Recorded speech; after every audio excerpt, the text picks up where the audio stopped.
Start करें। नमस्कार सभी बीएलई भाइयों को। मेरा नाम अजय प्रकाश चौबे है। आज की मुलाकात में फिर हम आपके साथ हाजिर हैं लेकर के एक नया विषय, डिजिटल सेवा पोर्टल। डिजिटल सेवा पोर्टल पे हम कैसे संचालन करें, क्या क्या समस्याएं आती हैं, कौन कौन सी सेवाएं हैं, कौन कौन सी सुविधाएं हैं, और किसी समस्या के आने पर डिजिटल सेवा पोर्टल के माध्यम से हम अपनी शिकायतें कब और कहां कैसे दर्ज करें इत्यादि जैसे पूछताछ कर आए हैं। और हमारे सीएससी के हमारी सदस्य हैं नाजनीन बेगम, जो इस पूरी व्यवस्था को बैकएंड से आप लोगों की मदद में हमेशा तत्पर रहती हैं। आप लोगों को द्वारा जो भी डिजिटल सेवा पोर्टल पे क्वेरीज आती हैं, पूछताछ आती है, आप मैडम देखती हैं। तो आज हमारे साथ मैडम हैं नाजनीन बेगम, जो आप लोगों को इस सेवा के बारे में और डिजिटल सेवा पोर्टल के बारे में और इसके इस्तेमाल में क्या और कैसे सावधानियां बरतनी होंगी, अगर कोई समस्या आती है तो कैसे इसका समाधान करेंगे। तो हम चाहेंगे नाजनीन मैडम से कि आप डिजिटल सेवा पोर्टल को शुरू से बताएं कि जब कोई नया बीएलई डिजिटल सेवा पोर्टल से पहले कोई बनने के लिए क्या, कहां से रजिस्ट्रेशन करेगा और कौन कौन से डॉक्यूमेंट, दस्तावेज उसको यहाँ पे अटैच करने होते हैं, क्या सावधानियां बरतनी होती हैं। तो मैडम, हम चाहेंगे कि आप शुरू करें नए सीएससी सेंटर के रजिस्ट्रेशन को लेकर। पहले तो सबको मेरा नमस्कार। मैं यहाँ पर आपको सीएससी का रजिस्ट्रेशन कैसे करना है और किस तरह से करना है इसकी इंफॉर्मेशन दूंगी। किसी भी बंदे का, किसी भी पर्सन का न्यू सीएससी अप्लाई करने के लिए सबसे पहले टीसी में रजिस्ट्रेशन करना अनिवार्य होता है।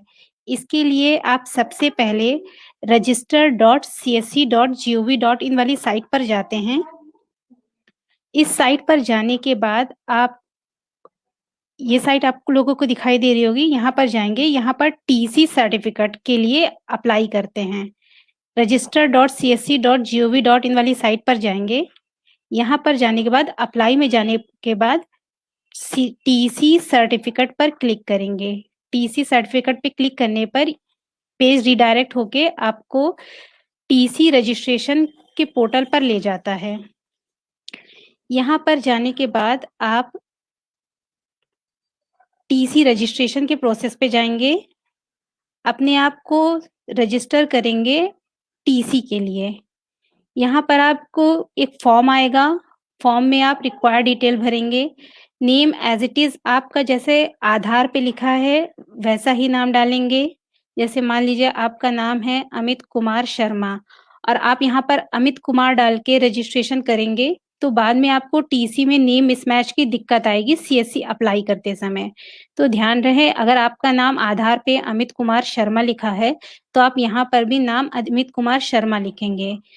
मोबाइल नंबर डालेंगे, ईमेल आईडी डालेंगे, फादर नेम डालेंगे, स्टेट, डिस्ट्रिक्ट, एड्रेस, सारी डिटेल डालने के बाद आप इसमें आगे प्रोसेस पे सारी डिटेल फिल करने के बाद, कैप्चा फिल करने के बाद आगे डिटेल पर आप जाएंगे तो आपका टीसी रजिस्ट्रेशन हो जाएगा।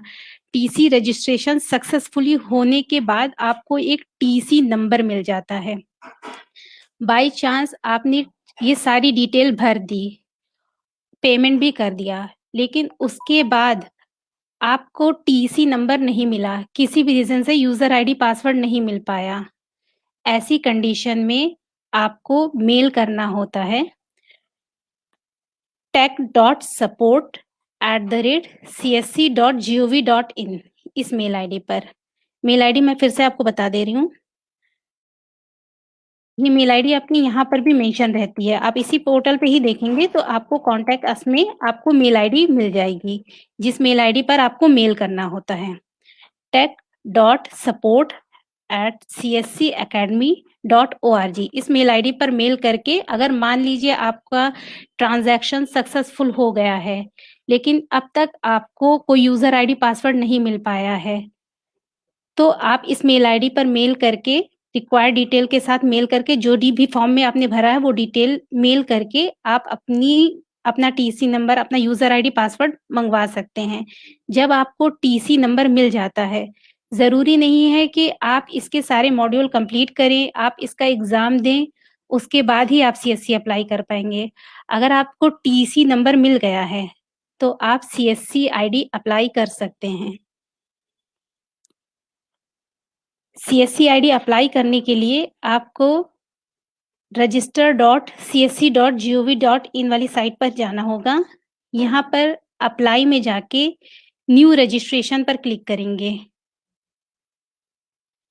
न्यू रजिस्ट्रेशन पे क्लिक करने के बाद यहाँ पर आप सीएससी वीएलई सेलेक्ट करेंगे। जो टीसी नंबर आपको मिला होगा, टीसी नंबर आपका टीसी के बाद कुछ न्यूमेरिक नंबर्स होते हैं, कुछ न्यूमेरिक्स होंगे, वो डाल के आप इसमें आगे मोबाइल नंबर वेरीफाई करेंगे। इसके बाद आपको मेल आईडी फिल करना होगा, उसको वेरीफाई करना होगा। आधार डालेंगे, उसके बाद आपको ओटीपी का ऑप्शन आएगा। ओटीपी के थ्रू आप न्यू रजिस्ट्रेशन कर पाएंगे।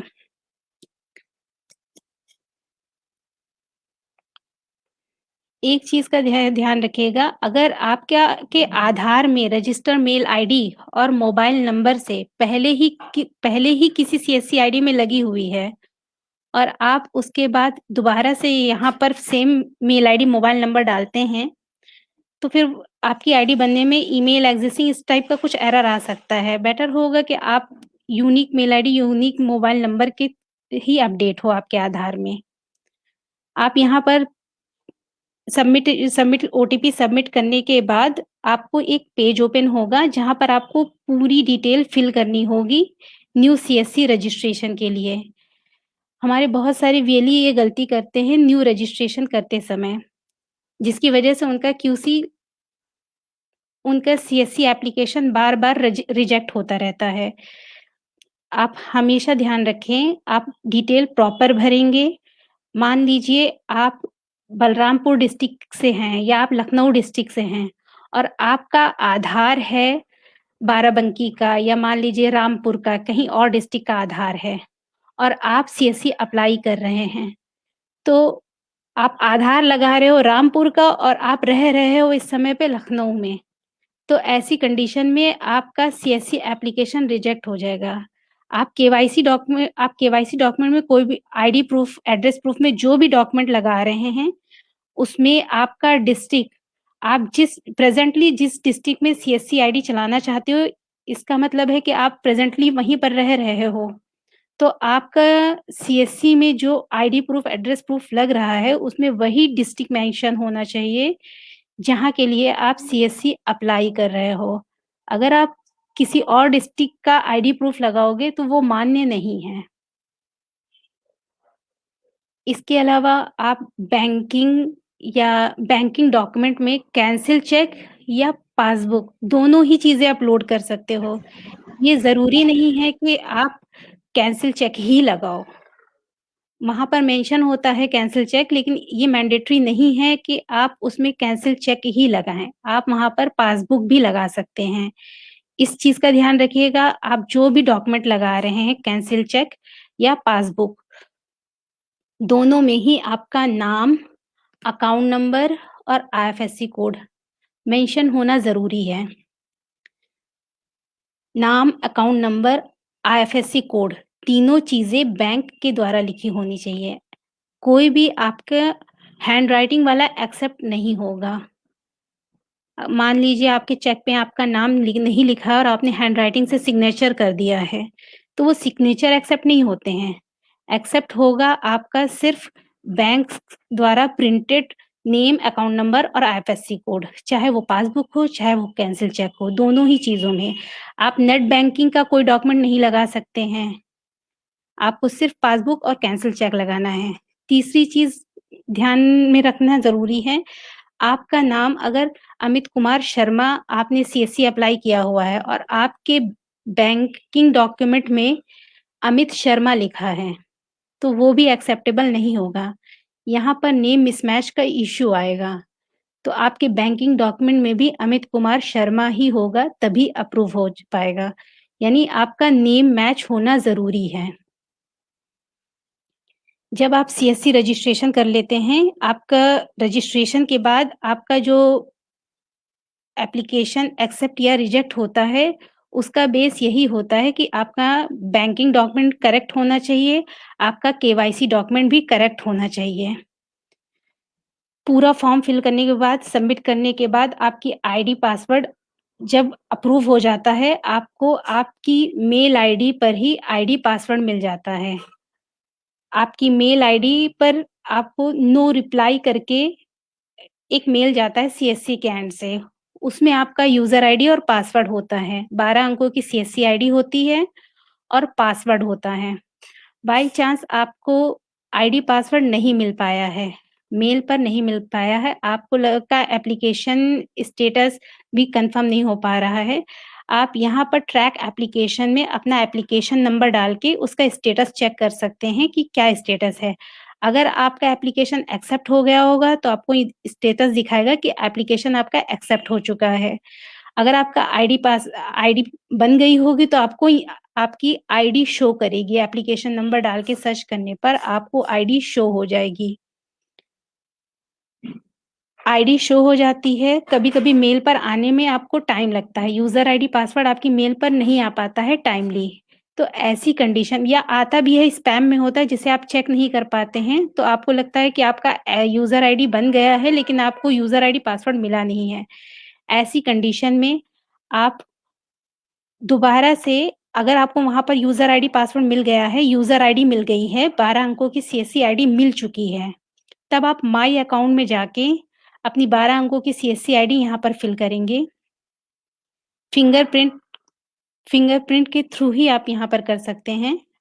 आपका प्रोफाइल ओपन करना होगा। फिंगरप्रिंट के थ्रू द कैप्चा डाल के कन्फर्म करके सबमिट पे क्लिक करके आपका एक प्रोफाइल खुल जाएगा। इस प्रोफाइल में जब ये प्रोफाइल ओपन हो जाएगा, प्रोफाइल ओपन होने के बाद आपको यहाँ पर अपना सीएससी आईडी का पासवर्ड सेट करने का ऑप्शन आएगा। सीएससी आईडी पासवर्ड सेट करने के लिए वहाँ पर आप कनेक्ट पासवर्ड पर क्लिक करेंगे। कनेक्ट पासवर्ड पर क्लिक करने के बाद आपको पासवर्ड बनाने के लिए आएगा। आप पासवर्ड कोशिश करके ऐसा ही बनाइए कि आपका 8 डिजिट से ऊपर ना हो। पहला लेटर कैपिटल हो, 2 स्मॉल लेटर हों, उसके बाद @123 इस टाइप से बनाइए। मतलब कुछ भी आप बना सकते हो अपनी मर्ज़ी का, लेकिन टाइप कुछ इस तरह का रखें कि उसमें आपका capital letter, small letter, special characters और न्यूमेरिक ये सभी चीज़ें उसमें आ जाएँ। जब पासवर्ड आप रीसेट कर लेते हैं, पासवर्ड अपना सीएससी आईडी का पासवर्ड सेट कर लेते हैं, उसके बाद आपको डिजिटल सेवा पोर्टल पर लॉगिन करना होता है। जहाँ पर आप कनेक्ट का पासवर्ड सेट करते हैं, तो वहाँ पर आपको डिजीमेल आईडी का भी ऑप्शन दिखाई देता है। लेकिन अब सीएससी से डिजीमेल आईडी मिलना बंद हो गई है, तो किसी भी वैली को डिजीमेल आईडी इस समय प्रोवाइड नहीं की जा रही है। आपका जो भी कम्युनिकेशन होगा, वो आपकी जीमेल आईडी से ही होगा।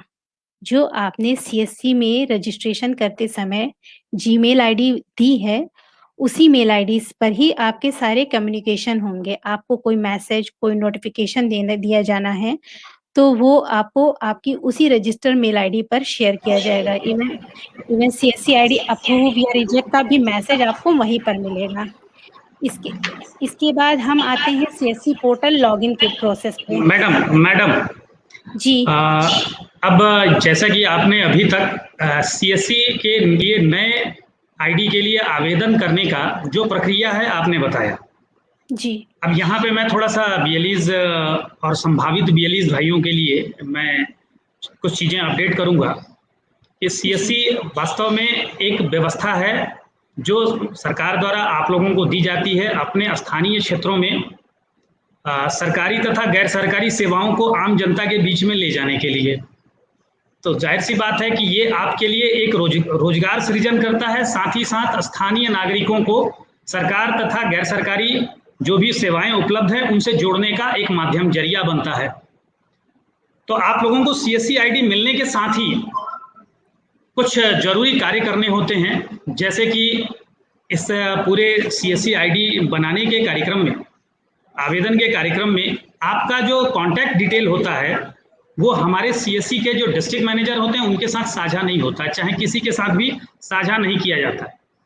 ऐसी कंडीशन में सीएससी आपसे अपेक्षा रखती है कि आप लोगों की सीएससी आईडी आने के तुरंत बाद आप अपने स्थानीय जिले के जो जिला प्रबंधक हैं, जिला समन्वयक हैं, उनसे संपर्क कर अपने सेंटर का, अपने केंद्र का एक भौतिक सत्यापन करा लें।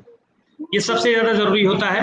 आपकी आईडी आए, आप आईडी, अब तो ऐसी व्यवस्था हो गई है कि आपकी आईडी को रेकमेंड किया जाता है, तब जाके आईडी बनती है, हमारा सत्यापन हो जाता है। तो ऐसी कंडीशन में आप अपने सेंटर को लगाने के बाद ही, बहुत से लोग ऐसे होते हैं कि आईडी ले लिया और सेंटर के नाम पे कोई नहीं होता। तो कृपया ये ध्यान रखें कि मानक के अनुसार एक केंद्र की स्थापना बहुत ज़्यादा जरूरी है। स्थापना करने के बाद हमारे जिला प्रबंधकों द्वारा उसका सत्यापन होना बहुत जरूरी है। साथ ही साथ मानक के लिए, स्थापना के लिए जो जरूरी चीज़ है कि पुलिस वेरिफिकेशन। अब सीएससी के लिए पुलिस वेरिफिकेशन मैंडेट कर दी गई है। अतः जितने भी जन सेवा केंद्र संचालक हैं जो ऑलरेडी चला रहे हैं, जिनकी पहले से आईडी है, तथा संभावित संचालक, वो सारे लोग पुलिस वेरिफिकेशन अपने केंद्रों का अवश्य रूप से करा लें। ये बहुत ज़्यादा ज़रूरी है। अब जैसा कि बात हुई कि सीएससी एक भारत सरकार की व्यवस्था है, एक ऐसी व्यवस्था जिसके माध्यम से, एक ऐसी एकल खिड़की जिसके माध्यम से स्थानीय जनता को, स्थानीय पंचायत, शहरी क्षेत्रों के नागरिकों को सरकारी तथा गैर सरकारी सुविधा मुहैया कराई जाती है डिजिटल डिलीवरी सिस्टम के माध्यम से। तो इस केंद्र पर जो भी सेवाएं आपको मिल रही हैं वो एक वाजिब है और व्यवस्थित ढंग से है और सरकार द्वारा अनुमोदन प्राप्त है, अर्थात सरकार का उसको अप्रूवल मिला हुआ है कि आप इसको ये सेवा देंगे। तो ऐसी आपको अपना पुलिस वेरिफिकेशन अत्यंत कराना आवश्यक है। इसमें किसी प्रकार का कोई दुराव ना हो। और आईडी सरेंडर करने की भी व्यवस्था है। यदि आपके पास कोई आईडी है और आप काम नहीं कर रहे हैं, हो सकता है आपकी जॉब लग गई, हो सकता है कि आप की वैसी स्थिति नहीं है कि आप उसको संचालित कर सकें, तो ऐसी कंडीशन में बाकायदे इस सीएससी आईडी को आप सरेंडर करेंगे और सरेंडर करने की भी व्यवस्था है। तो इसका जरूर पालन करें। आईडी संचालन अगर नहीं करना है तो उसे सरेंडर करें। दूसरी चीज, इन सारी व्यवस्थाओं के लिए जो भी सेवा या जो भी सुविधा बताई गई है, इसके लिए जरूरी है कि एक डिजिटल सेवा पोर्टल, पहले के समय में इसका नाम अपना सीएससी पोर्टल हुआ करता था, अब वही चीज डिजिटल सेवा पोर्टल बना हुआ है, जिसमें हमारे सीएससी के द्वारा जो भी जनता के बीच में, नागरिकों के बीच में जो सेवाएं जाती हैं वो इसी पोर्टल के माध्यम से दी जाती है। तो इस पोर्टल के बारे में अब मैडम आपको बता रही हैं। हम चाहेंगे कि मैडम इसको पूरा लॉगिन करके शुरू से बताएंगी, आप पोर्टल कहाँ पे और उसकी लॉगिन पूरा करके बताएंगे। जी मैडम। जी, जब आपको सीएससी आईडी मिल जाती है और आप उसका पासवर्ड भी सेट कर लेते हैं, तो आपको सीएससी आईडी लॉगिन करने के लिए आप डिजिटल सेवा पोर्टल पर जाना होता है। बाय चांस आपको वो लिंक नहीं मिल पा रहा है कि कैसे आपको लॉगिन करना है, तो आप गूगल पे जाएंगे, सीएससी आईडी लॉगिन, यहाँ पर क्लिक करेंगे। अब आप लॉगिन पर क्लिक करेंगे। यहाँ पर आप अपना यूजर आईडी और पासवर्ड डालेंगे।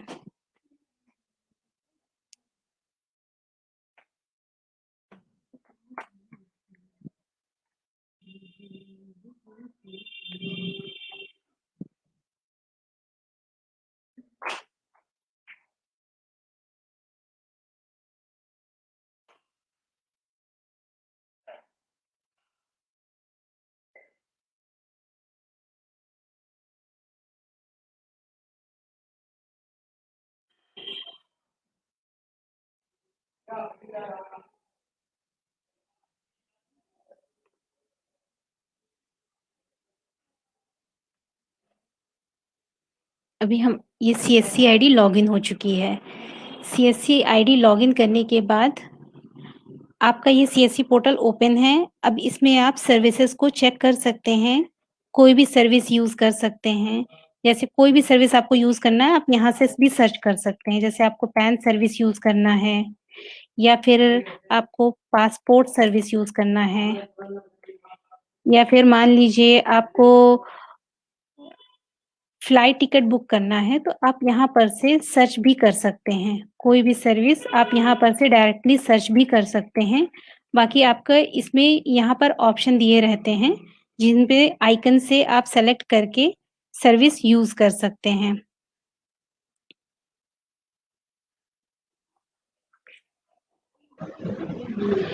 डिजिटल सेवा पोर्टल में रिचार्ज करने के लिए हमारे पास 2 ऑप्शन होते हैं। जैसे पहला ऑप्शन है, हम ऐड मनी पर जाकर ऐड कर सकते हैं पेमेंट। जब आपको आईडी मिल जाती मैडम, है। थोड़ा-सा मैं यहाँ पे आपको रोकना चाहूँगा। जी। मैं अपने बीएलईज़ भाइयों को बताना चाहूँगा, चूँकि फील्ड से ही एक रिस्पॉन्स हमको मिलता है ज़्यादातर नए बीएलईज़ के माध्यम से। जैसा जी। कि आप लोग जानते हैं, ई डिस्ट्रिक्ट सेवा हमारे बीएलई को दी जा रही है यूपी में कुछ 40 जिलों में। तो इन बीएलईज़ के माध्यम से जब उनको ई डिस्ट्रिक्ट की आईडी मिलती है, तो उनकी तरफ से एक सवाल आता है कि सर ई डिस्ट्रिक्ट में पोर्टल रिचार्ज कहाँ से करें? तो यहाँ बताना चाहेंगे कि ये हमारा सीएससी आईडी, सीएससी के साथ आपका एक अकाउंट होता है और ये हमारा मदर एक तरीके से होता है प्लेटफॉर्म, जहाँ से ही सारी सेवाएं रूट होती हैं और इसका अपना एक प्रॉपर वॉलेट होता है। इसकी पूरी एक अकाउंटिंग सिस्टम होती है, इसका एक पूरा लेजर होता है, इसका एक प्रोफाइल सेगमेंट होता है जहाँ बीएलई का पूरा डिटेल होता है, बैंकिंग डिटेल होता है। तो मैडम, हम चाहेंगे कि इनको वॉलेट, प्रोफाइल, पहले ये सब भी आप जरूर बताएं, जिससे कि ये लोग समझ सकें कि इसमें कहाँ कहाँ पे क्या है, और टिकट और सर्विस एरिया, डैशबोर्ड, ये सारा कुछ जरूर बताएं मैडम। जी बिल्कुल। आपका ये डैशबोर्ड खुल जाता है। यहाँ पर आप सर्विसेज पे क्लिक करके सर्विसेज देख सकते हैं, आपकी कौन-कौन सी सर्विसेज हैं, कौन सी न्यूली अराइव्ड सर्विस है, कौन सी पहले से चल रही सर्विस है, यहाँ पर आपको शो करता है।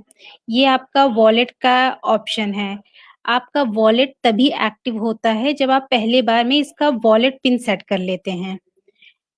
आपका कोई भी अगर आप डिजिटल सेवा पोर्टल से कोई भी सर्विस यूज़ कर रहे हैं, आईआरसीटीसी, फ्लाइट है, इंश्योरेंस है, या कोई भी आप सर्विस यूज़ कर रहे हैं, तो आपका पेमेंट आपके वॉलेट से ही कटेगा।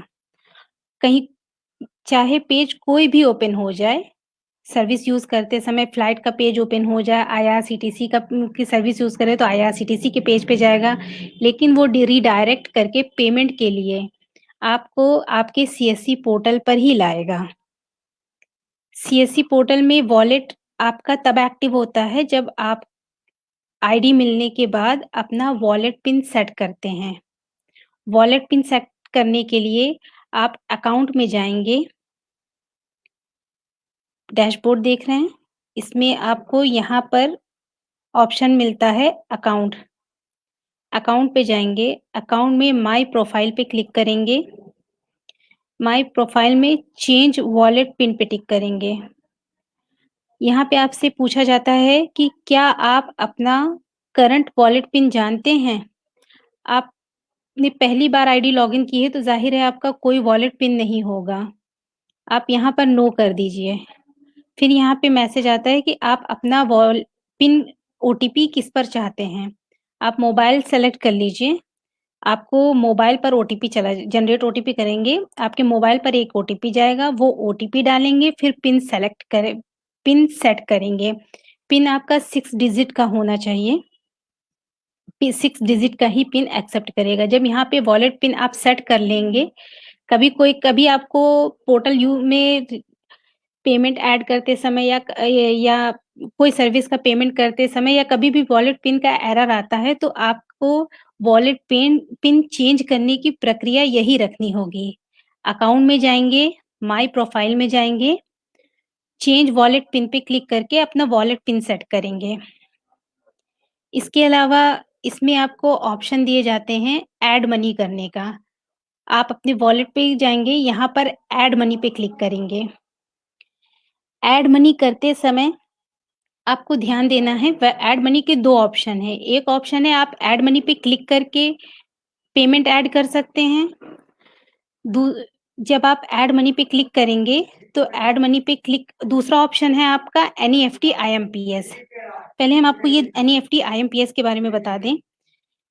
जिस तरह से आप अपने बैंक अकाउंट में किसी अदर बंदे को एज अ बेनिफिशियरी ऐड करके उसके अकाउंट में पैसा ट्रांसफर कर सकते हैं, एनईएफटी आईएमपीएस करते हैं। As it is CSC ID को भी आप अपने बैंक अकाउंट में एज अ बेनिफिशियरी ऐड कर सकते हैं। इसके लिए आपको बेनिफिशियरी नेम यानी जो नाम आपका आपके आधार पे लिखा हो उसके अकॉर्डिंग आपका नाम, इसके बाद आपका ऑप्शन रहेगा, ये आपका अकाउंट नंबर रहेगा। सिर्फ अकाउंट सीएससी आईडी को ही नहीं, सीएससी और ये 12 डिजिट की न्यूमेरिक सीएससी आईडी, ये पूरा आपका अकाउंट नंबर रहेगा। ये आईएफएससी कोड होगा। डिटेल अपने banking as a beneficiary add detail में डाल के आप एज अ बेनिफिशियरी ऐड कर सकते हैं। उसके माध्यम से आप अपने इस सीएससी पोर्टल में पेमेंट ट्रांसफर करेंगे तो वो आपका वॉलेट रिचार्ज हो जाएगा।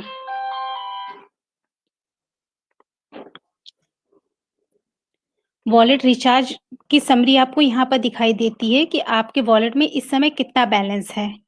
यहाँ पर आपको शो हो जाता है कि आपके वॉलेट में इस समय कितना बैलेंस है। दूसरा मेथड होता है, आपको वॉलेट ऐड मनी करने के लिए ऐड मनी पे जाएंगे, add money to wallet. Really इस बात पर ध्यान नहीं देते हैं कि वो पेमेंट किस मेथड से ऐड कर रहे हैं, वो गेटवे क्या सेलेक्ट कर रहे हैं। मान लीजिए हम यहाँ पर अपना पेमेंट ऐड कर रहे हैं, तो ये मेन होता है, ये होता है आपका payment gateway. CC Avenue, citrus या पेयू मनी, ये 3 टाइप से ही पेमेंट ऐड, ये 3 पेमेंट गेटवे से ही पेमेंट ऐड होता है।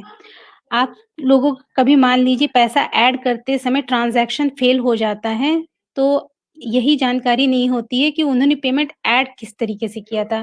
पेयू था, सिट्रस था, सीसी एवेन्यू था। वो हमेशा इस बात पर ध्यान देते हैं कि उन्होंने पैसे कैसे ऐड किए थे। पेमेंट ये होता है पेमेंट गेटवे, लेकिन जब हम उनसे जानकारी लेते हैं कि आपने किस तरह से पेमेंट ऐड किया था, तो वो हमें एक आंसर देते हैं कि हमने डेबिट कार्ड से किया था या यूपीआई से किया था। वो ठीक है, पेमेंट गेटवे कोई ना कोई होता ज़रूर है। अगर आप ऐड मनी पे जाते हैं, 3 में से कोई एक पेमेंट गेटवे सेलेक्ट करने के बाद, उसके बाद आपका क्या प्रोसेस यूज़ कर रहे हैं पेमेंट ऐड के लिए, यूपीआई है, नेट बैंकिंग है, क्रेडिट कार्ड है, जो आपको सूटेबल लगे आप उस हिसाब से अपना पेमेंट ऐड कर सकते हैं। सीएससी पोर्टल की कोई भी सर्विस यूज़ करने के लिए आपकी वॉलेट में एटलीस्ट 100 रुपीज़ हमेशा होना चाहिए। मान लीजिए आप कोई सर्विस यूज़ कर रहे हैं जिसका चार्जेस हैं 400 रुपए और आपके वॉलेट में बैलेंस है 450 रुपए, तो आप उस सर्विस को यूज़ नहीं कर पाएँगे। आपको उस सर्विस को यूज़ करने के लिए जिसकी कॉस्ट आपकी 400 रुपए है, तो आपके वॉलेट में कम से कम 501 रुपीज़ होने चाहिए, ताकि पेमेंट कटने के बाद 100 रुपीज़ आपका वॉलेट में रहे।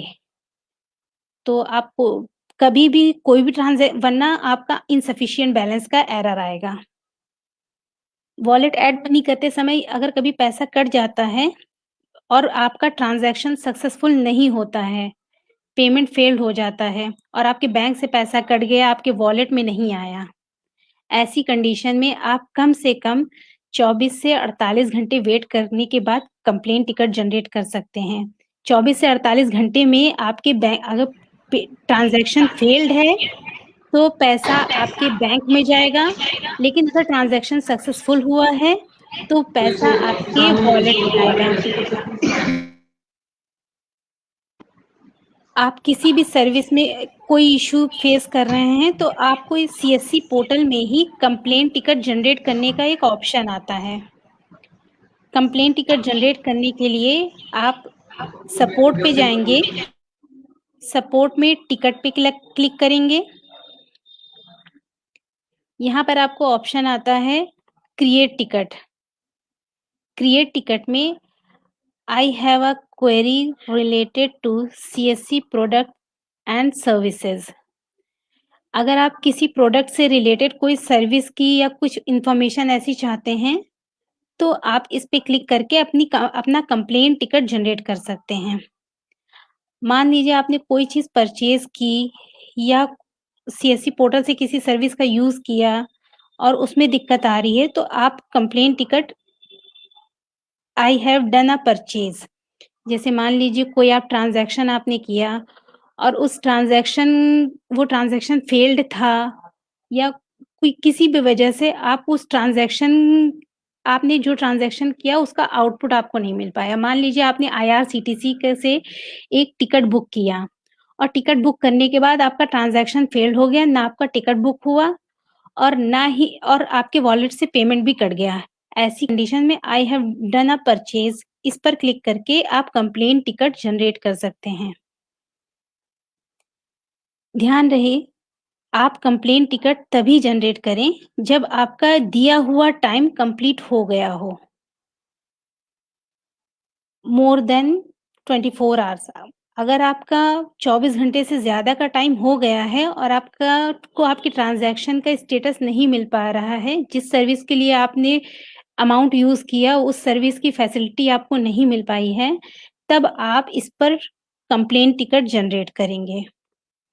यहाँ पर आपसे आपका ट्रांज़ैक्शन नंबर माँगा जाएगा। ट्रांज़ैक्शन नंबर 16 डिजिट का होता है, वो डाल के आप वेरीफ़ाई करके कंप्लेन टिकट जनरेट करेंगे। ट्रांज़ैक्शन नंबर आपको आपके वॉलेट लेजर से मिल जाएगा। जैसे इसके लिए हम यहाँ पर जाएँगे, अपनी पासबुक में जो भी हमारे क्रियाकलाप हुए हैं हमारे पोर्टल से, उसकी जानकारी के लिए हमें यहाँ पासबुक में जाना होगा। वॉलेट लेजर में जाएँगे। वॉलेट लेजर में आपको आपका ट्रांज़ैक्शन दिखाएगा। प्लस का मतलब यानी आपने ये पैसा ऐड किया है, माइनस मतलब आपने यहाँ पे किसी सर्विस के यूज़ किया है जिसके लिए आपका ये पेमेंट कटा है। ये आपका 16 डिजिट का ट्रांज़ैक्शन नंबर है। अगर हमें इसकी कंप्लेन टिकट बनानी है, तो हम इस ट्रांज़ैक्शन नंबर को कॉपी करेंगे। टिकट पे जाएँगे, क्रिएट टिकट पे, मोर देन 24 आवर्स, यस करेंगे। यहाँ पर ट्रांज़ैक्शन नंबर डालेंगे, वेरीफ़ाई करेंगे। यहाँ पर आपको स्टेटस दिखा देगा सक्सेसफुल, रिचार्ज सक्सेसफुल। आप इसको आगे प्रोसेस में डालेंगे। ये सक्सेसफुल हुआ है और इसलिए इसका आपका टिकट नहीं आ रहा है। लेकिन मान लीजिए किसी सर्विस का यूज़ नहीं हो पाया है, ऐसी कंडीशन में आपको यहाँ पर टिकट जनरेट करने का ऑप्शन आ जाएगा।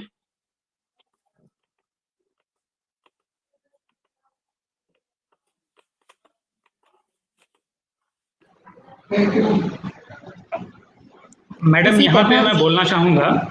जी, जी, जैसे कि आपने अभी कंप्लेंट्स के बारे में बताई कि कोई भी फेल ट्रांजैक्शन होता है, तो जी। प्रथम 24 घंटे सीएससी आपसे अपेक्षा करती है कि आप इंतज़ार करें और हमारे यहाँ अकाउंट की टीम ऑटोमेटिक वो पैसे आपके आपके अकाउंट में बैलेंस वापस कर देती है। अगर प्रथम 24 घंटे में आपका रिफंड नहीं आता है, ऐसी कंडीशन में आपसे अपेक्षा की गई है कि आप टिकट जनरेट करें। क्या ये सही है मैडम? जी, बिल्कुल। यहाँ पर आप देख रहे होंगे कि यहाँ पर जो आपका टिकट है, क्योंकि अभी इसको 16 जून का है और ये 48 घंटे नहीं हुए हैं, इसलिए ये हमें अभी टिकट क्रिएट नहीं करने देगा। लेकिन अगर यही 48 घंटे कंप्लीट हो चुके होते, तब आप यहाँ पर वेरीफ़ाई करके कंप्लेन टिकट जनरेट कर सकते थे। ये बहुत रिसेंटली है, इसलिए अभी इसका हम टिकट नहीं जनरेट कर सकते हैं। लेकिन यही अगर 48 घंटे इसके कंप्लीट हो चुके होते, तो हम यहाँ पर ये टिकट जनरेट कर सकते थे कि हमारा ये ट्रांज़ैक्शन है, ये फेल्ड यहाँ पर दिखा रहा है सक्सेसफुल, बट ये फेल हुआ है और इसका हमें बेनिफिट नहीं मिल पाया है। तो ऐसी कंडीशन में आपको यहाँ पर कंप्लेन टिकट जनरेट करने का ऑप्शन आ जाता। इसके साथ जी, ही अभी अभी हमारे साथ मैडम जो हमारे व्यूवर्स इस समय हमारे वीएलई भाई जो देख रहे हैं, जी, उनके कुछ सवाल भी लेते चलेंगे साथ में। अभी जी। एक वीएलई भाई का सवाल था कि वो बैंकिंग डॉक्यूमेंट उन्होंने गलत डाल दिया। ऐसे में वो अपनी बैंकिंग डॉक्यूमेंट करेक्ट कैसे करें, उसका क्या तरीका है? और साथ में प्रोफाइल पेज के बारे में भी थोड़ा-सा आप जानकारी दें मैडम। प्रोफ़ाइल अपडेट के लिए जी, बिल्कुल बता रहे हैं। पहले इसको हम कंप्लीट कर देते हैं, जी, जी। ठीक है? यहाँ पर आप मान लीजिए आपने वॉलेट में ऐड मनी करते समय पैसा आपका ट्रांज़ैक्शन फेल्ड हो गया है या ट्रांज़ैक्शन आपको लग रहा है कि वो उस ट्रांज़ैक्शन का कोई कन्फर्मेशन आपको नहीं मिल पाया है। ऐसी कंडीशन में I have done a wallet top up पर क्लिक करके भी आप कंप्लेंट टिकट जनरेट कर सकते हैं।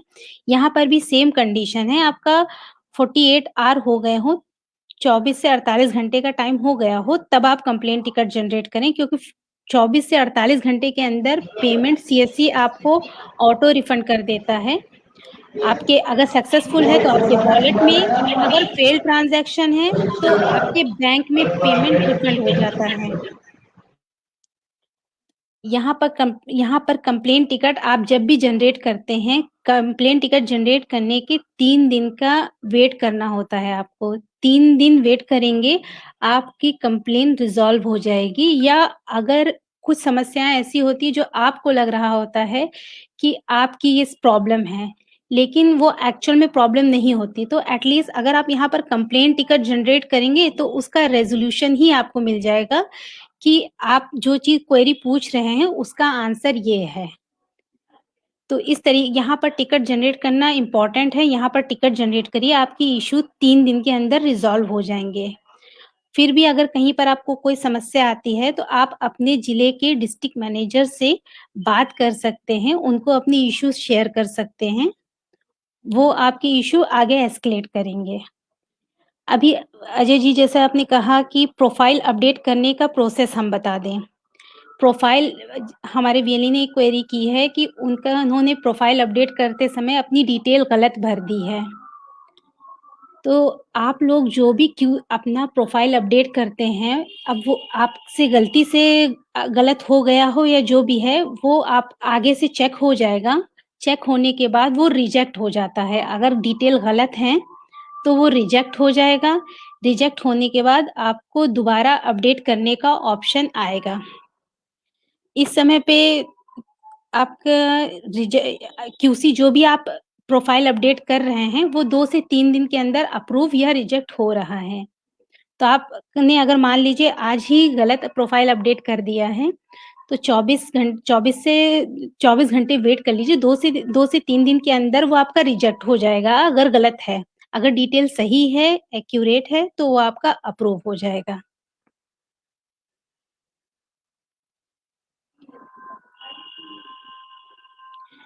आप किसी भी मान लीजिए आपका किसी भी सर्विस के लिए पैसा कटा है या आपने कंप्लेंट टिकट रेज़ कर दिया है, तो उसके लिए आपका पेमेंट रिफंड हुआ है या नहीं हुआ है, इसकी जानकारी आपको यहाँ रिफंड में मिल जाती है। इसके बाद आपका ऑप्शन आता है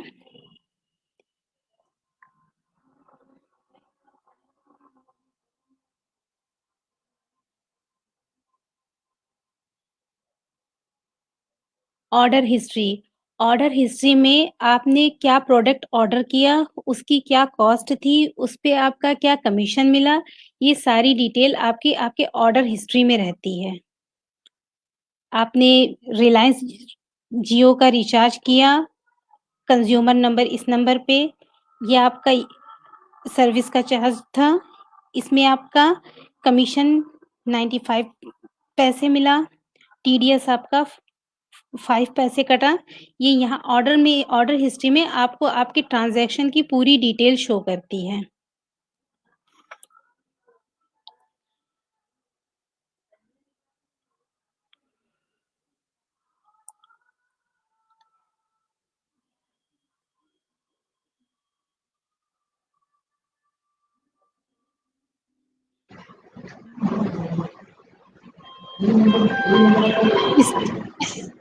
इसके अलावा हमारे पोर्टल में बहुत सारी सर्विसेज़ होती हैं, जो प्री एक्टिव सर्विस होती हैं, लेकिन कुछ सर्विसेज़ ऐसी होती हैं जिनका हमें रजिस्ट्रेशन करना होता है। जैसे मान लीजिए कुछ सर्विसेज़ आईआरसीटीसी या VLE insurance service, election voter ID printing, PMG Disha, Jeevan Pramaan, ये कुछ सर्विसेज़ ऐसी हैं जिसके लिए हमें पहले स्वयं का रजिस्ट्रेशन करना पड़ता है। रजिस्ट्रेशन करने के बाद हमें एक यूज़र आईडी पासवर्ड मिल जाता है और उसके थ्रू हम काम कर पाते हैं। प्री एक्टिव सर्विस आपकी जैसे फ्लाइट टिकट है, पैन है, पासपोर्ट है, या इलेक्ट्रिसिटी बिल पेमेंट रूरल का आप कर रहे हैं तो ये बीबीपीएस है, बीबीपीएस भी आपकी प्री एक्टिव सर्विस है, लेकिन इसको एक्टिव होने में कम से कम 2 से 3 महीने का टाइम लगता है। एक नई सीएससी आईडी में 2 से 3 महीने के अंदर आपकी बीबीपीएस सर्विस एक्टिव हो जाती है।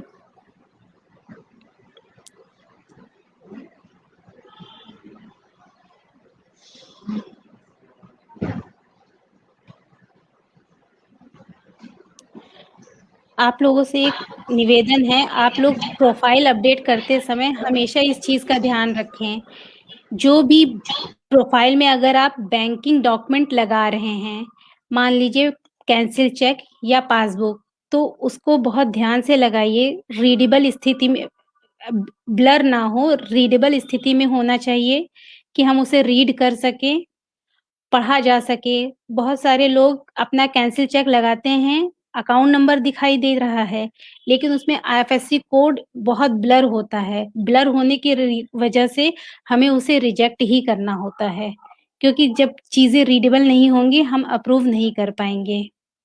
इसके अलावा आप account number, IFSC code, name, तीनों चीज़ें आपके कैंसिल चेक, पासबुक पे प्रिंट होनी चाहिए बैंक के एंड से। एचडीएफसी का आप लोग करंट अकाउंट ओपन करवाते हैं और उसमें मिला पहला चेक ही आप वहाँ पर अपलोड कर देते हैं, जबकि उसमें चेक में आप लोगों का नाम मेंशन नहीं होता है। आप बैंक से रिक्वेस्ट करें कि आपको आपके कैंसिल चेक में नाम लिखा हुआ कैंसिल चेक दोबारा से वो इश्यू कर दे, आप उसको यहाँ पे लगाएँ। जब तक कि आपको वो नाम लिखा हुआ कैंसिल चेक नहीं मिल जाता, तब तक कि आप अपने किसी और बैंक की डिटेल अपलोड कर दीजिए, ताकि आपका कार्य होता रहे सीएससी पोर्टल पे। जब आपको कैंसिल चेक वाला मिल जाए, जिस पे आपका नाम, अकाउंट नंबर, आईएफएससी कोड तीनों बैंक द्वारा प्रिंट हों, तब आप उसको अपलोड करें। मैडम यहाँ पे हम कुछ अपडेट करना चाहेंगे। जी, जैसे कि सीएससी आईडी मिलने के बाद जी, कुछ मैंडेटरी सर्विस है जो हर वीएलई को अनिवार्य रूप से करना है, जैसे कि पीएमजी दिशा, प्रधानमंत्री ग्रामीण डिजिटल साक्षरता अभियान। अभी तो इसमें अब लक्ष्य बहुत कम रह चुका है, फिर भी अपने स्थानीय डिस्ट्रिक्ट मैनेजर से संपर्क करके ये पता कर लें कि उनके ग्राम पंचायत के पीएमजी दिशा का टारगेट बचा है कि नहीं। प्रधानमंत्री ग्रामीण डिजिटल साक्षरता अभियान, जो प्रत्येक परिवार से एक व्यक्ति को डिजिटल साक्षर बनाने के उद्देश्य से भारत सरकार ने इसको निर्देशित किया हुआ है, और ये हमें और आपके माध्यम से इसको हम लेके आगे जा रहे हैं। ठीक उसी तरह से पीएम स्कीम्स, प्रधानमंत्री जी द्वारा जो भी जारी स्कीम है, लाभार्थी योजनाएं हैं, जैसे प्रधानमंत्री श्रम योगी मानधन योजना, प्रधानमंत्री किसान मानधन योजना, और फिर उसके अलावा ये वेंडर्स जो होते हैं, स्ट्रीट वेंडर, उनके लिए मानधन योजना है। इस तरह से प्रधानमंत्री के जो भी स्कीम्स हैं, उसको आपको मैंडेटरी रूप से अपने कॉमन सर्विस सेंटर के माध्यम से करना ही करना है। इसमें कोताही या किसी, चूंकि ये सीधे सीधे आप लाभ पाने वाले अपने क्षेत्र के जनता को, नागरिकों को आप उस सेवा से वंचित करते हैं। ठीक उसी तरह से आयुष्मान भारत का कार्ड बनाना आपको मैंडेटरी है, और जैसे ही इसके लिए आपको डिजिटल ये फिंगरप्रिंट डिवाइस रखना है अपने साथ में, और उससे ये आयुष्मान भारत का आपका केवाईसी करते हैं। साथ ही आपका डीजी पे सर्विस, जो डिजिटल पेमेंट के लिए जो एईपीएस आधार इनेबल्ड पेमेंट सिस्टम है, इसको आपको मैंडेटरी रूप से करना है, क्योंकि ये सीएससी द्वारा स्पष्ट गाइडलाइन है कि बैंकिंग सर्विसेज प्रत्येक पंचायतों में पहुंचाई जाए, तो ये डीजी पे एईपीएस के माध्यम से ही जाएगा, डीजी पे के माध्यम से ही जाएगा। अब बात करते हैं आगे बैंकिंग सर्विसेज। बैंकिंग सर्विसेज के अंतर्गत प्रत्येक कॉमन सर्विस सेंटर को बैंक मित्रा रजिस्ट्रेशन करना है, जो सीएससी पोर्टल पे दिया हुआ है। वहां से बैंक मित्रा रजिस्ट्रेशन करेंगे तो आपको, चूंकि अभी आज ही हमारे कॉमन सर्विस सेंटर और CSC e governance services India limited और एक्सिस बैंक के बीसी के लिए सेवा लॉन्च की गई है पैन इंडिया, तो जाहिर सी बात है कि हमारे पास अब स्कोप है बीसी देने के लिए। साथ ही साथ हम आपको बताना चाहेंगे कि पैन कार्ड की सर्विस है, और प्रत्येक कॉमन सर्विस सेंटर को, जी फेसबुक सेशन हो रहा था, वेट कर लीजिए, ठीक है मैडम, म्यूट कर लीजिए आप। प्रत्येक कॉमन सर्विस सेंटर को यूपीपीसीएल यानी कि बिजली के बिल का कलेक्शन करना अनिवार्य है। चूंकि ये उत्तर प्रदेश सरकार द्वारा आप कॉमन सर्विस सेंटर के माध्यम से जो बिजली का बिल है, रेवेन्यू है, सरकारी रेवेन्यू है, जिसको कि कलेक्शन करना आपके माध्यम से अनिवार्यता की गई है। उसी तरह से इंश्योरेंस सर्विसेज है। इंश्योरेंस में जैसे प्रधानमंत्री फसल बीमा योजना है, जो फसलों का हम बीमा करते हैं।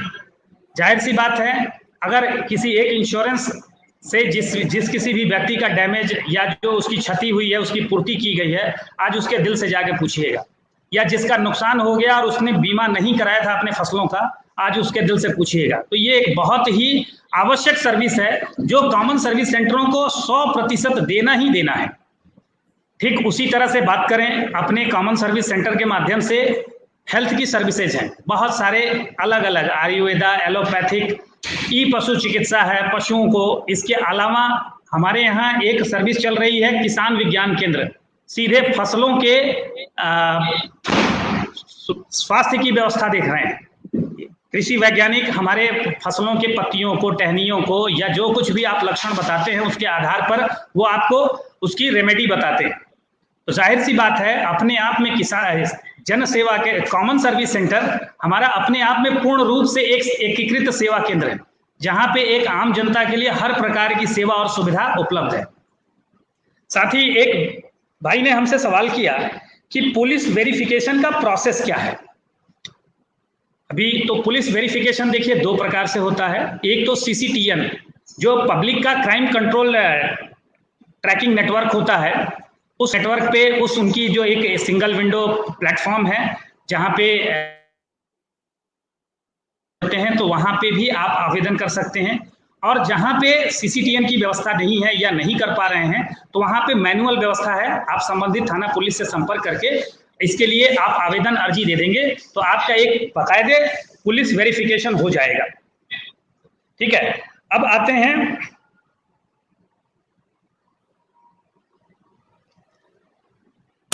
तो ये हमारी मैंडेटरी सर्विसेज हैं जिसके बारे में आप सभी को देना ही देना है। इसलिए मैं बार बार इस पे प्रेशर कर रहा हूं कि सीएससी एक सिर्फ व्यवसाय का साधन नहीं है, ये एक ड्यूटी है, जन सेवा की एक ड्यूटी है। आपको एक जिम्मेदारी दी गई है और जिम्मेदारी के साथ निश्चित ही आपको लाभ होगा, इसमें 2 राय नहीं है। इसलिए जरूरी है और निवेदन भी है आप लोगों को, क्योंकि दिन भर हम लोग यही बात करते हैं कि हमें जनसेवा करनी है। आप भी जहां भी हैं आपको एक बहुत इंपॉर्टेंट व्यक्ति के रूप में नजर से देखा जाता है, तो जाहिर सी बात है कि आपको ये देखना है। एक सर्विस के बारे में मैं और बताना चाहूंगा, पीछे मैं इसको आप लोगों से निवेदन के साथ आग्रह बार बार करता हूं कि हमारे यहाँ एक जीवन प्रमाण पत्र है। जो रिटायर्ड पर्सन है, जो पेंशनर हैं, उनको पेंशन प्राप्त करने के लिए हर साल एक बार जीवित होने का प्रमाण पत्र देना होता है, जो हमारे कॉमन सर्विस सेंटर पे बहुत वाजिब कीमत पर, इवन कुछ बीएलई भाइयों को हमने देखा है कि वो हमारा मार्फो डिवाइस लेकर के, फिंगरप्रिंट डिवाइस लेकर के, लैपटॉप लेके गांव में जा करके उन बुजुर्गों का पेंशन तैयार करते हैं, सर्टिफिकेट बनाते हैं, वो जीवन प्रमाण पत्र उनको वहीं पे उपलब्ध कराते हैं। तो इससे आपको दुआ मिलेगी, निश्चित ही दुआ कभी खाली नहीं जाती, वो आपको आपके लाइफ में हमेशा आगे लेके जाएगी। तो ये सारी चीजें रही। हमें आपके जो भी क्वेश्चंस के हमारे फेसबुक के कमेंट में आ रहे हैं, उन कमेंट के आधार पर हम आपको उस पे फेसबुक पे सीधे लिखेंगे। चूंकि अब हमारा समय भी कम हो रहा है, धीरे धीरे करके ये आप सारे लोग हमारे साथ जुड़े। मैडम, आपको कुछ और ऐसा कुछ छूट रहा है जो कुछ कहना चाह रही हूँ? आप अपने सेंटर पर रेट लिस्ट जरूर लगा लें, जो भी आप सर्विस दे रहे हैं उसकी रेट लिस्ट जरूर अपडेट करें। इसके अलावा प्रोफाइल अपडेट करें, बहुत ध्यान से करें, गलत प्रोफाइल मत अपडेट करें। गलत प्रोफाइल अपडेट होगा, आपके काम का नुकसान होगा, टाइम का नुकसान होगा। तो जैसा कि मैं आपको पहले ही बता चुकी हूँ, डिटेल बिल्कुल करेक्टली अपडेट करें ताकि आपका क्यूसी रिजेक्ट ना हो। मैडम, एक बीएलई ने सवाल किया है कि 1 महीना से ज्यादा हो गया, मेरे आईआरसीटीसी आईडी अभी तक इनकी चालू नहीं हुई है, इनका क्या प्रोसेस है, किसे संपर्क करें? अगर आपने आईआरसीटीसी के लिए अप्लाई किया हुआ है तो अप्लाई करने के बाद आपको आईआरसीटीसी रजिस्ट्रेशन पोर्टल पर ही स्टेटस चेक करने का ऑप्शन आता है। आप वहां पर जाकर आपने रजिस्ट्रेशन किया है उसका क्या स्टेटस है ये आप चेक कर सकते हैं। वहां पर अगर आपको IRCTC नॉट क्रिएशन का कोई रीजन होगा तो वहां पर दिखाई देगा कि आपका मेल एग्जिस्टिंग है, मोबाइल एग्जिस्टिंग है, या जो भी इश्यू होगा वो दिखाई देगा स्टेटस में। जहां पर रजिस्ट्रेशन किया था वहीं पर जाएंगे, IRCTC आईडी का स्टेटस चेक करने का ऑप्शन आएगा, उस पर क्लिक करेंगे। आईडी बन चुकी होगी तो दिखाई देगी, नहीं बनी होगी तो रीजन दिखाई देगा कि क्यों आपकी IRCTC आईडी नहीं बनी है। मेल एग्जिस्टिंग है, मोबाइल एग्जिस्टिंग है, पैन एग्जिस्टिंग है, यानी मेल, मोबाइल और पैन पहले से ही किसी और आईडी में यूज हो रहा है, इस वजह से नहीं बना है, या तो फिर आपने डॉक्यूमेंट कोई ऐसा लगाया है जिसमें आपका एड्रेस प्रूफ है लेकिन एड्रेस दिखाई नहीं दे रहा है, इस वजह से आपकी आईडी नहीं बनी है। वहीं पर आपको चेक हो पाएगा कि आपने की आईडी क्यों नहीं क्रिएट हुई है। अगर आपको वहां पे कोई भी ऑप्शन नहीं आ रहा तो आप इसके लिए कंप्लेंट टिकट जनरेट कर सकते हैं कि हमने इस डेट में रजिस्ट्रेशन किया था और अभी तक की मेरी आईडी नहीं मिली। ट्रांजैक्शन नंबर के साथ भी आप कंप्लेंट टिकट जनरेट कर सकते हैं। आप सिंपल क्वेरी के थ्रू भी टिकट जनरेट कर सकते हैं। 3 दिन में आपको इसका रिवर्ट मिल जाएगा। ठीक है, आप सभी से निवेदन है कि आप जो भी सवाल है इस प्लेटफॉर्म पे कमेंट बॉक्स में जरूर डालिएगा। देर शाम तक हम लोग इंडिविजुअली प्रयास करेंगे कि आपके उस कमेंट को ले पाएं। चूंकि आधे घंटे का हमारा प्रोग्राम होता है, ऑलरेडी हम आधे घंटे से एक्सीड कर चुके हैं। फिर भी यहाँ हम चलते चलाते बताना चाहेंगे, शाम के 6 बजे हमारी एक नई सर्विस लॉन्च हो रही है। CSE के सेंट्रल कॉमन सर्विस सेंटर का जो हमारा प्लेटफॉर्म है फेसबुक लाइव, तो आप सब जरूर जुड़िएगा। और एक चीज बताना चाहूंगा कि आपसे संवाद के लिए सबसे ज्यादा जरूरी है कि जिले में जो डिजिटल से DSK एक व्हाट्सएप ग्रुप बना हुआ है। आप सभी BLE जो ग्रुप में शामिल हैं और जो BLE ग्रुप में शामिल नहीं है उनको जरूर सलाह दें कि वो उस ग्रुप में रहें। क्योंकि हमारा कम्युनिकेशन शॉर्ट टर्म टाइमिंग में आपके साथ करना होता है, जब भी करना होता है, तो ऐसे में आप तक हम सूचना पहुंचा सकें, तो ये हमारा डिजिटल DSK ग्रुप ही एक जरिया मात्र होता है। और जो भी हमारी इस तरीके की फेसबुक लाइव और कार्यक्रम होता है, तो ऐसे में आप लोग जरूर प्रतिभाग करें। शिक्षा ज्ञान कभी भी किसी को नुकसान नहीं पहुंचाती और ट्रेनिंग हमेशा लेते रहना चाहिए। इन्हीं सब बातों के साथ हम आपसे विदा लेना चाहेंगे और कल फिर एक नई सेवा के साथ आपके साथ जुड़ेंगे। और आपका उत्साह और सहयोग दोनों ही हमें चाहिए अपनी सेवा को और बेहतर करने के लिए। धन्यवाद, बहुत बहुत धन्यवाद जो लोग हमारे साथ जुड़े हैं जी। सबको नमस्कार। नमस्कार।